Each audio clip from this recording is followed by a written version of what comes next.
After a few days of being gone to finish some moving business and experience all the joys that come along with that, there's the dog right there behind me.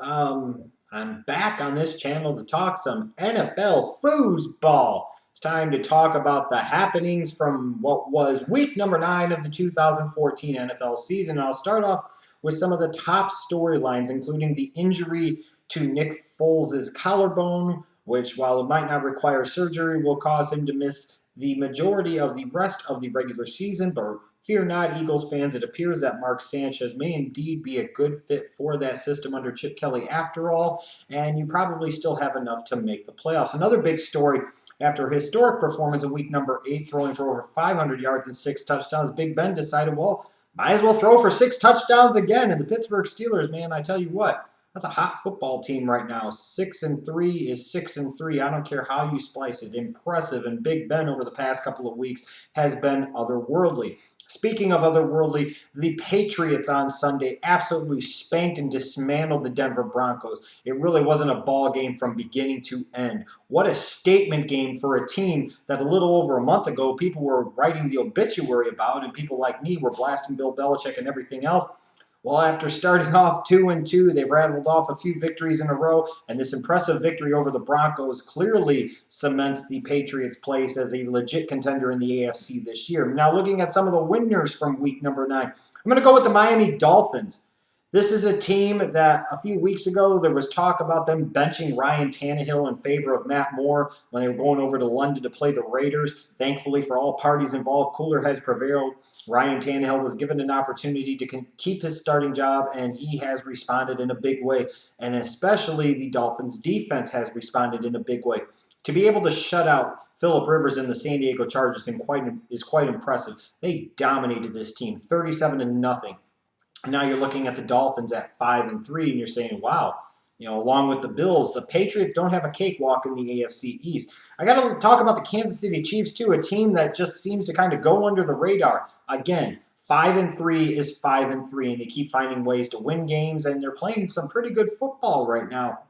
And I don't think I've done nearly good enough job of talking about the job that Andy Reid has done with this team, with all the injuries that they have, the lack of talent, frankly, that they have at the skill positions on offense outside of Jamal Charles and Travis Kelce. This is a 5-3 football team.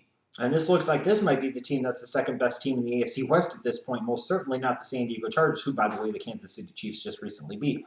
And then you got to look at the Arizona Cardinals. Some people might sit there and say, well, they went into Dallas, sure, but they beat Brandon Whedon, not Tony Romo. Look, a road victory against a team that was 6-2 heading into that game is impressive. I don't give a damn who the hell you are. This Arizona Cardinals team has shocked me this year, and I'm sure surprised some. Not that they're good, but how good they are. 7-1. They have the best record in the NFL. It's a well-coached team, a disciplined team that, again, similar to the Kansas City Chiefs, has had to overcome a number of injury problems, and they've come out the other side better for it. Some of the losers from this week, I got to look at the Seattle Seahawks. Yeah, they beat the Raiders, but they ain't really saying much, and their performance in that game really doesn't say much about them either. They might be 5-3 right now, but they most certainly don't look like the defending Super Bowl champions.